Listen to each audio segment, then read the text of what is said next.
welcome.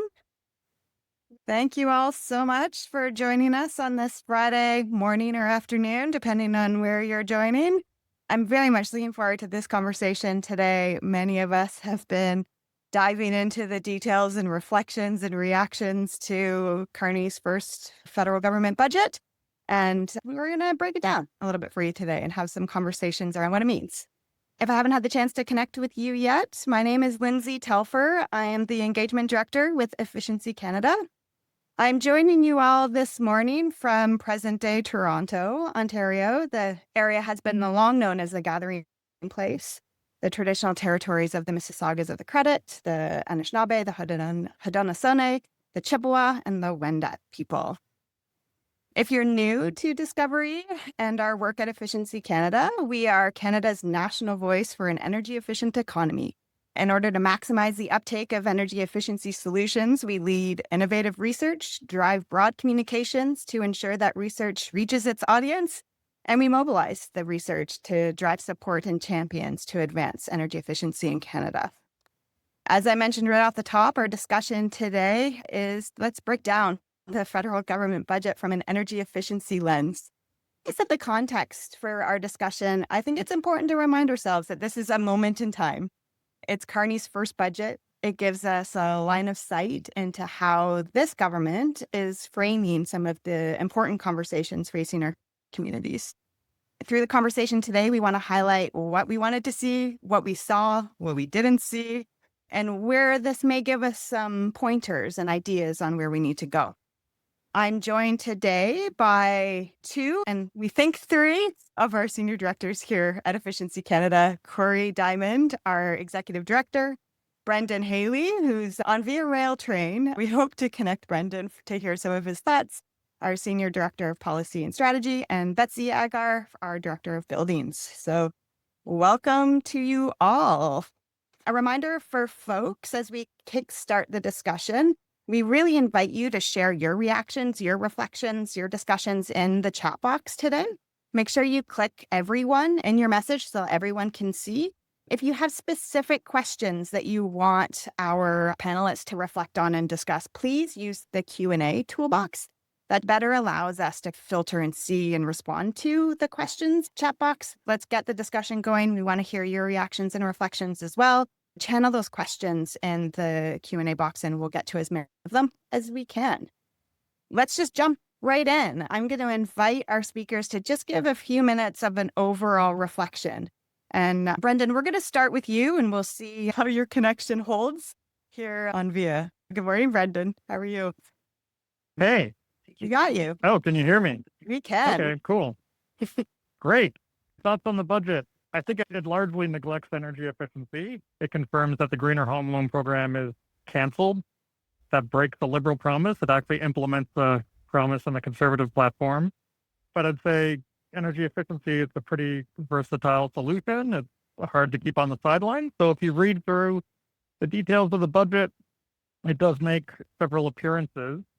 And for solution providers, for people who are making business cases for energy efficiency, I think there definitely are opportunities to keep an eye on. Probably the biggest area is around municipal infrastructure, what's being called the Build Community Strong Fund, supporting a number of projects like climate adaptation, water, sewer, but that also can include building retrofit. Another really interesting area is there's a lot of money for defense in the budget, and actually the Department of Defense's plan to save money involves using energy performance contracts to retrofit its own facilities. And then the budget's got a lot of tax credits, tax incentives. One of those is just an extension of accelerated capital cost allowance, which allows a corporation to fully deduct machinery and equipment investment in that first year, and that can support things like heat pumps, heat recovery equipment, battery storage, solar. And then there's a whole bunch of areas where there's not a lot in there, where you might expect to see stuff. So the climate competitiveness strategy is pretty sparse, largely focused on industrial carbon pricing and tax credit. One thing we were looking out for is a key part of the promise when the consumer carbon price went away was to use revenues from industrial carbon pricing that would then be directed towards households to reduce their carbon footprint. And the industrial carbon pricing piece is in there in a vague way, but there's no mention of how those revenues are going to be used in the budget. So I'd say, energy efficiency, it makes appearances. It's really not fully integrated into the priorities of the government, I'd say. If it was, I think you'd see energy productivity being part of climate competitiveness. You'd see energy efficiency being a complementary component to, say, the home building strategy. Awesome. Thanks, Brendan. And you got your thoughts all in before we started to lose you there at the end. Thanks so much, Brendan, for setting that context. Let's go over to you, Betsy, from your perspective and with that buildings lens. Tell us what you saw, what you pulled out. Thanks, Lindsay. I think Brendan painted a fair picture. It's interesting to see the new spaces where building retrofits may show up, but I do think that we're seeing a bit of quiet quitting from our current government, which it's concerning. Relatively inexpensive government grant loans, market development programs really are stimulating momentum in deep retrofits for existing buildings, really thinking about our homes as critical parts of our infrastructure in a way that I certainly haven't seen in the 30 years that I've been doing this work. And building retrofits, they're already a complex space. So letting some of the programs go the way of the Greener Homes Loan Program, I think it would cause a tidal wave rather than just a ripple effect. It can be detrimental not only to the Canadians who are living and working in these homes and buildings, but also to a sector that Canada happens to be really good at. So things like making windows and insulation and ventilation equipment and smart controls are among many of the energy efficiency products and services that we're really good at. So we could start thinking about Canada as an energy efficiency superpower, and we need to start tapping into that economic opportunity, which our Made in Canada report talked about this spring when it was released. So I think that the government really needs to stay in this game until market forces really truly take over. Speaking of some of those programs like the Deep Retrofit Accelerator Initiative or the Green Neighborhoods Pilot Program, this budget, it opens some opportunities for large buildings. So we're seeing direct delivery stream of the Build Communities Strong Fund, as well as a CIB bump. And if different market development teams or retrofit accelerators that are working with the MUSH sector, the municipal, university, schools, hospitals sector, as well as municipally owned buildings, there's an opportunity to demonstrate their value really as local delivery agents to help leverage those kinds of funds. But again, neither program really taps into the potential of tying that funding to the full potential of energy efficiency and GHG reduction. And the bump for CIB continues to neglect any projects that are under $20 million, which is like the majority of our homes and buildings. So it's still not a tool that most owners can access. Build Canada Homes does give a nod to existing buildings with a rental protection fund, but again, these buildings are going to need retrofits. I think we can expect that the best buildings will be passed over to this sector. So we should be making sure that those are going to include home or building performance upgrade. And we haven't seen any such requirements that are laid out as yet. I guess cautiously optimistic, maybe. Thanks, Betsy. I think that there's some disappointments. I think that we're trying to see where there's opportunity. As Brendan and Betsy have both started to tease out, there were places in there that we could see some potential opportunity. Corey, why don't you round it out? What are your big picture thoughts? What did you see? What are you thinking about? Yeah, I think Brendan and Betsy outlined some of the details. One of the other details that we were happy to see was inclusion of an arcane thing we've been following for a while, which is the modernization of the Energy Efficiency Act. So for those that aren't following that policy area, our colleague Sarah has been deep in the weeds in this. If you think about it, this act that really governs the ability for the federal government to ramp up efficiency standards for appliances and equipment, it was drafted in 1992. Around that time, for those who were adults then, you remember that's when we were moving from cassettes to CDs, and there was really no such thing as the internet. Given that since then, probably the majority of the way we purchase these types of equipment and appliances is online, you don't have an opportunity today to see whether or not the appliance you are interested in or choosing is efficient or not and how it compares to others. And if we want to, as a country, make the changes that we know are going to mean a lot to people and affordability and their pocketbooks, we have to adjust that legislation. So buried in the budget is a mention of that. And it looks like that might be moving ahead as part of the legislation, the Budget Implementation Act. So that is great. That will give Canada the ability to really ramp up savings for a whole number of categories of appliances and equipment. It's also really important given the uncertainty of what's happening in the US and not being so tethered to changes that might happen south of the border. We've seen over the last few months with Energy Star being in danger, which seems to be back on track at least for another year. But giving us the ability and the power to make those changes ourselves, I think is really important. So I think from that perspective, that was a good positive signal, and we hope to see that kind of move forward. But overall, I agree with Brendan and Betsy's analysis, which I pretty much agree with their analysis on everything. And I encourage all of you to follow them on that. At this political moment, and this time we're in around where Canada is in the world and how we need to be more productive, how we need to address concerns around affordability in this country, we would hope to see a lot more focus on really helping Canadians reduce their energy use and ultimately save money on it. Okay, I want to get real. Let's get real on this question because Carney really framed the lead up to this budget as a budget of difficult choices. He really set that up, really stated that it was a budget where we were going to need to make trade-offs. We're in the middle of a trade war. People are struggling with affordability and affordability challenges and the housing crisis. Did he get the balance right? If we're looking at it from the energy efficiency lens, from the affordability lens, where does this rank in your perspective of trade-offs and balancing those priorities? Betsy, let's start with you. I think that my opening statement implied that I think we've lost the attention to homes and buildings in this major infrastructure focus.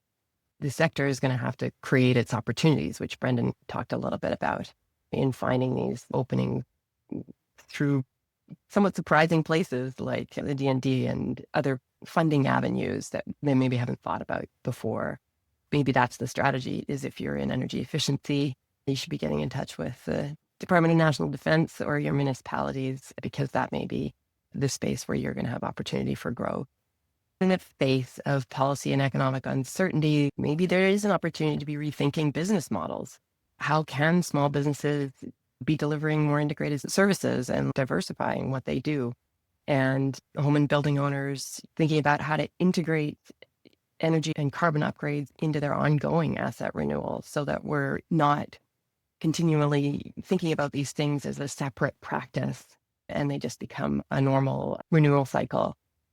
So even if the government gets out of the game of market transformation, that way owners can push the industry to deliver the homes and buildings that they deserve, and industry can really level out the booms and busts by diversifying their offerings. We're also not very good at voicing a unified message. And I think that this sector really, I think we've started to talk about it, but we really do need to get aligned and start to share each other's perspectives. The classic problem is that the time when people think about their homes is when there's some emergency, like your furnace is broken down. That's not the time to be considering, okay, how can I make my home better? The sector can really help that by understanding what the broader options are for owners, I think. Thanks, Betsy. Corey, what about you? What's your take? How did Carney's first budget land on balancing those priorities? I'm not in those rooms, and certainly I have enormous amounts of empathy for how this government must manage these incredible challenges that the country faces. I'm not an expert on many of those issues. Obviously, I read the same news as everyone else, but I can see how difficult these things might be, and definitely choices have to be made.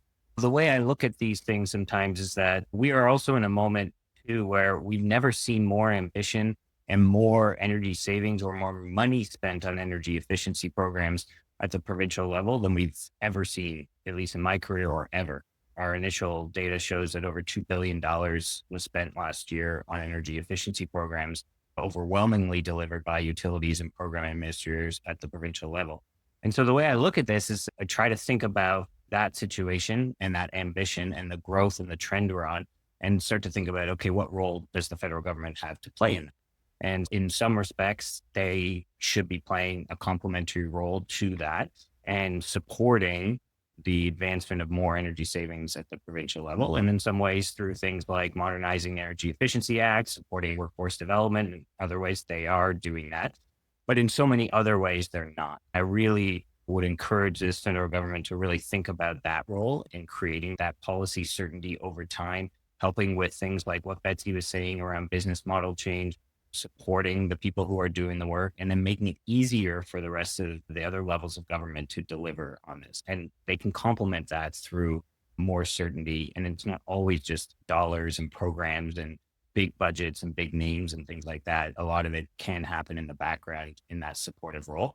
And so we're seeing little glimmers of that, but I don't think we are quite there yet on the role that the federal government plays, especially considering this time last year, they delivered the Canada Green Building Strategy, which outlined all the things that the federal government should be doing in order to essentially ensure that we are reaching, the potential that energy efficiency has. That's the way I look at these things as far as if I'm trying to analyze or determine the balance of whether they got it right or wrong, is to see what role does the federal government play and are they meeting that role today? And I don't think we're quite there yet, but there are glimmers of hope. Great. I was going to turn to Brendan and see if we can loop him in. It looks like maybe we've lost Brendan.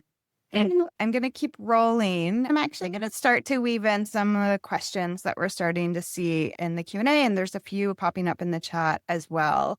Just a reminder to folks, if you have a question, please log it in the Q&A. We should have some good time to get into some discussions. One question that I wanted to invite reflection on is this question around any more information on the Build Community Strong Fund and other opportunities that were identified to support infrastructure municipalities in the sector. Betsy, I wonder if I can invite you in. What more thoughts, insights do you have on that Build Community Strong Fund, the housing push that we saw and are seeing out of this government? There aren't a lot of details. I think the read that we have right now is just identifying high level, here's where we might be able to get some leverage. When we're talking about helping build communities strong, it impacting more of those public buildings. I think what it's going to take is we're going to have to be arguing that better performance and using these as opportunities to reach our net zero targets at the same time as improving resilience is going to actually be up to the sector than it is going to be the government asking for it, which is a bit disconcerting because we're not seeing a lot of that wrapped into the details. Thanks. So lots of questions about some specific components. Corey, I'm going to direct this one towards you. Ellen is asking this around, but this is not a budget where they're throwing money around and launching tons of new programs. Are there creative ways that we can engage with industry and government and partnerships amongst those stakeholders to really deliver energy efficiency to Canadians at a time when they arguably need it most? Yeah, and for sure. I read that question also in the way of when they need it most. Oftentimes, if the largest impact in your home as far as energy usage and carbon emissions is how you heat your home, majority of people decide on which heating source they're going to use when their furnace breaks, or if they don't have control of it, when their landlord or building operator determines it's time for replacement. You're right. It's not just money and incentives and grants and programs and things. It's oftentimes these enabling legislations or these sort of standards, efficiency standards for equipment and appliances that can do that. Now, we'll have to look at the details of what it actually means to modernize the Energy Efficiency Act. But you can imagine that if we do have more power to set standards on all kinds of different equipment, then perhaps down the road, very soon, they can enact a policy that we proposed last year around making every new central air conditioner a heat pump. And that way, when somebody's furnace breaks, if they're using that source of energy, then, or when their air conditioning is at its end of life, they replace that with a heat pump. Now they have a heat pump for their cooling, and they have a heat pump also for their heating. And when their heating source conks out, they can now use it for both. So it's those types of things around, it's not just throwing money at the problem. As you say, there are more creative ways to think about when people are making decisions, how to insert yourself in those decisions by transforming markets towards higher efficiency products. And then the last part of all that is then working with the sector itself to make sure that we have the capacity to deliver on those kinds of things. And our friends at HRAI, it's the HVAC Association, have been doing a lot of work on trying to bring the sector up to make sure that we have the capacity in that sector to install the highest efficient equipment at the time of replacement, but also when people are looking to do that. And so we need to continue to work with them on all of these programs. And we need to start to think about the business model change that is required in order for us to ramp up the scale so that you could see contractors coming and not just offering one type of service or one type of equipment, but multiple types of equipment and services all at the same time and potentially being able to provide financing and things like that. So there's a lot of enabling things that we can do in the absence of direct cash. Obviously, consistent loans and grants and things for people to take action, that's clear. But we have to find the solutions that avoid the boom bust, or else we're just going to be back in this situation when the money runs out. And so in this time where there might not be money, let's be pushing for the types of things that are going to be required for the market to be ready so that all Canadians can access energy efficiency services. Thanks, Corey. I want to pick up on that last point, and there's been a little bit of a discussion I followed in the chat box around demand. Where are Canadian residents at with respect to energy and efficiency programs and incentives? Betsy, what's your take on the retrofit space? Are we ready to do this? Are we taking up the charge with or without government? Or do we really need the government role to advance these programs? I appreciate the question. I think we do still need the government role. It's still very expensive. It's still not understood as a priority.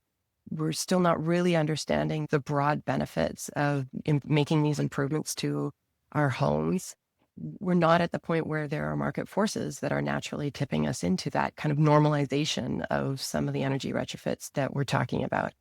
And at the same time, we have housing that's as old as or older than me. We can't afford to replace all of those buildings and those homes.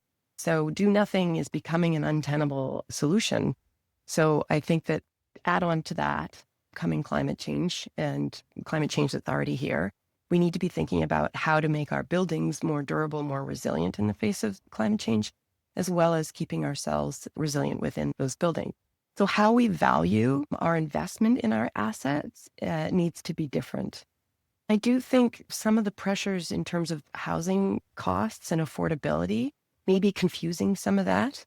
Most of the value in homes in Vancouver, for example, is in the land. But we can't keep thinking about every house in Vancouver as being a teardown. These are the homes where we're going to live. So even if it maybe doesn't feel like it's a house that somebody might be thinking about living in for the next 60 years or so, we can be making improvement over the time that we live there that from a quality of life perspective are worth what you have to put into them from the cost perspective. Thanks, Betsy. I want to weave into the conversation here because there was a part of the budget that introduced a clean technology investment tax credit. I just would want to invite your reflections on that. And clean electricity as well was an important component mentioned in budget programs. Corey, what are your thoughts on these pieces? What did they tell us? Are there opportunities here? What are your thoughts?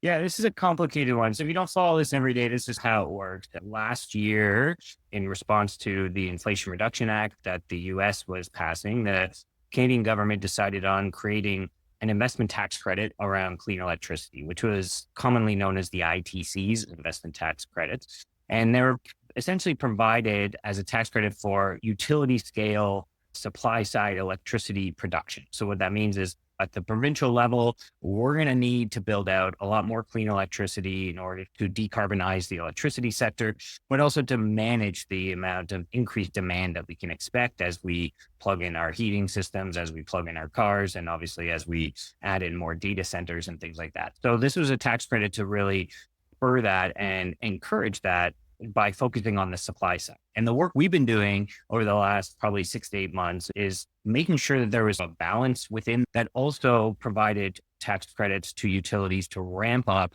energy efficiency and thinking about the demand side. Because if you can provide incentives to really ramp up the amount of money that we're spending on energy efficiency programs, that's a lot more cost effective than putting those tax credits toward building out more electricity. And it might turn out that we might not need to build, at least in certain parts or in certain areas or at certain times, as big a clean electricity system that we need if we're really ramping up the demand side and encouraging people to use less. So we were really encouraging that. We were part of this group called the Clean Electricity Advisory Council, which was made up of experts from every region of the country, people who worked at utilities, really smart people like Philippe Dunsky, and provided a set of recommendations to the Minister of Natural Resources Canada that recommended on balancing, provide the investment tax credits on the supply side, because we definitely need that, but make sure you're also providing it on helping people just use less energy. And so we were hoping to see that in this budget, but it didn't come through. So we still have yet to see that kind of correction of the balance there. It's a bit frustrating because what it might mean is that these investment tax credits might be spent more unwisely if you're not also at the heart of it, encouraging people to use less demand and not just baseload demand reduction, but thinking about things like demand flexibility and thinking about really maximizing the technologies we have today to ask people to use less electricity at very specific times and very specific regions. And so we're missing a big opportunity, and it seems a clunkier solution if we're not thinking about it that way. We were hoping to see at least some mention of that in this budget, but we didn't see it. Thanks, Corey. Thanks for breaking that down. I want to jump into a question. I think, Betsy, you maybe answered it in text, but I think it's important to draw out for all those listening in. There are several programs that are currently in the middle of being delivered, like the Deep Retrofit Accelerator Initiative, like the Canada Greener Homes Affordability Program, which is different than the Canadian Greener Homes Loan Program, which was not recapitalized in this budget. Can you just comment a little bit on maybe some of those programs that we didn't see, but there's reasons why we didn't see them? They're cause for concerns there. Yeah, I don't think we're surprised that it wasn't mentioned in this budget because we're not at the stage of the funding running out quite yet. So Greener Neighborhoods Pilot Program and the Deep Retrofit Accelerator Initiative, for those who don't know, are funds that come out of NRCan. The intention is to set these teams up or these accelerators to help building owners through their customer journey of retrofitting. So through concierge services, but also they're performing more transformational functions like figuring out how to access complicated funding programs like the tax credits that the government offers. They're examples of those supportive programs that Corey mentioned. They're not direct funds for retrofits, but they're performing a significant role in actually transforming both the supply side as well as the demand side of retrofitting existing buildings. In the way that we're watching some of the other direct supports just quietly be sunset, we need to get ahead of that for these DRAI and GNPP programs and make sure that we don't lose this momentum. I would be hard-pressed to believe that we're going to have another chance soon to get the kind of attention we've had on buildings over the last 5 years or so again in any sort of reasonable time. Not only are our buildings not ready for it, but 2030, 2050 are marching forward and we don't have better solutions. We need these groups on the ground figuring out how to make these retrofits faster, cheaper, and more attractive to industry to step into, as well as owners to actually want to invest in. Thanks, Betsy. Corey, maybe I'm going to weave you into this conversation as well, because one of the things that we've seen in the lead up to this budget, and I referenced it slightly just a moment ago, is confusion around the Greener Home Loans Program and the Canada Greener Homes Affordability Program. Let's just call it right out. Can you share with our listeners, followers today, the differences in those programs, what we didn't see in the budget, and what we need to gear up for? A number of years ago, the federal government launched the Canada Greener Homes Program, which was a grant and incentive program up to $5,000 for every Canadian to adopt the types of technologies they could use in their home to reduce their energy use. It was extremely successful, so successful, in fact, that it had to close a year early. Last year, they closed that program, but they kept around a complementary program to the incentive program, which was focused on interest-free loans. So you had the grant program, Canada Greener Homes Grant Program, so wildly successful, ran out of money. Then you've got the loan program, which provided $40,000 interest-free to anyone to make these types of changes in their home and put those funds towards the renovation that you were undertaking. So no incentive off bringing down the cost, but at least you got interest-free loans over 20 years where you could just essentially pay that back using your energy savings. So at the time they were said, look, we don't have enough money to keep going on the grants program. However, don't worry, Canadians, we're going to continue on with the loan program. And another change they made, which we were extremely happy to see, is they announced the Canada Greener Homes Affordability Program. Now, this was really geared towards the lower income Canadians, those most vulnerable, those who might be living in energy poverty and paying a much higher portion of their income on energy bills. And they decided that given the moment in time we're in and how much affordability mattered to so many Canadians, to really focus any investment that they had specifically for the people that needed it the most. So we had an incentive program that was out there and wildly successful, wound down. We had a loan program that was out there and as of the budget this week has now wound down. We still have the affordability program, and we're hoping to see very soon agreements between the federal government and provincial governments on the delivery of that. We've seen one already in Manitoba, so good job to our friends at Efficiency Manitoba for accelerating that, because that means now the people that need it the most in Manitoba are getting extra support to really reduce their energy use and lead more affordable lives. So we're really hoping that, and there was nothing in the budget that said anything that was going to slow down, but we really got to get that money out over the next few years so that we can continue on in that. So we've lost the support that people need either through grants or incentives to deliver and complement the programs that are available at the provincial level, but we still do have a fairly large budget available for provinces to adopt increased programs for lower income. So that's how it works. Thanks, Craig. Thanks for breaking that down. So more questions than what we have. I'm trying to respond to some of those questions in real time since we won't get a chance to ask each of them.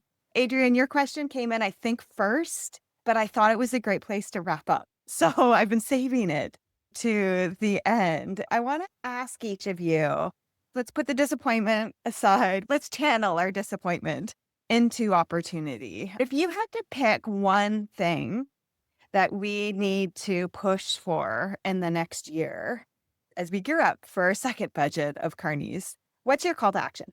What do we need to really focus? What can we do over the next year? Betsy, why don't you kickstart us? I think I've shown my cards on this already. We need market transformation. We can't just, as somebody said, keep throwing money at retrofits. That's not what's going to change how we practice as owners, how we practice as a supply chain. There are a couple of programs that are out there, the Deep Retrofit Accelerator Initiative and the Greener Neighborhoods Pilot Program, that are starts to this kind of on-the-ground market transformation work. They may not be perfect programs. We have a vision for more of a retrofit mission style approach to market transformation that gets government out of the business of telling people what to do and more in the business of supporting on-the-ground groups that can work directly with industry, can do that liaising between government and industry and, court solutions that are on the ground. An example that's coming to mind is trying to figure out how to make the investment tax credits work for retrofit projects because they're so complex that they're hard to access. Having groups on the ground that can actually start to navigate those challenges, like reducing pre-construction costs, helping figure out more integrated planning for building owners and integrate those into their asset planning. That's, I think, our best bet at this moment. We're already ahead. We've already started this. And so letting go of that momentum, I think, would be a real tragedy. Yeah, same thing, Betsy. We really have to do two things at once, right? We have to build a portfolio. All governments at all levels need to build a portfolio that unlocks the potential of energy efficiency. And not just because we have these net zero commitments that are enshrined in legislation, and not just because it makes Canada more productive and enables people to live more affordable lives, and not just because, all the other reasons. There's so many reasons in that value chain as to why we need to do that. So let's put out the right investments that make it and the right market signals to do that. So we have to build a portfolio of basic things to enable us to continue to live better lives in this sort of paradigm.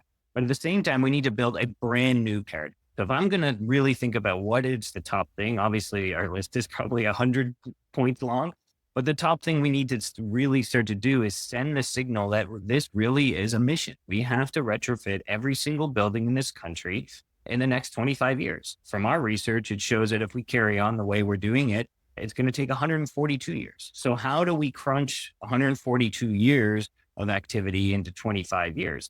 It's almost exclusively going to be on the backs of small businesses and tradespeople who have to do this work. So we have to figure out how to give them more capacity to enable them to transform their business models to make an enormous amount of money off this, but in a way that makes sense for them. We have to make it easy for Canadians to do this. I don't know about you guys, but one of the hardest things to do in modern society is to retrofit your home to save energy. It's almost impossible to figure out how to do it and do it easily and do it on time and on budget. So we have to figure out that part. If I were to whisper into the ears of the halls of power for next budget, I would really try to focus on a couple wins where we can build out that portfolio that make people's lives easier now. And then a couple major things we're going to do to build the new paradigm. And Betsy said, we're already on our way. We're already on our way with a whole bunch of great projects across the country that are experimenting with new different ways of doing it. We got to keep that going.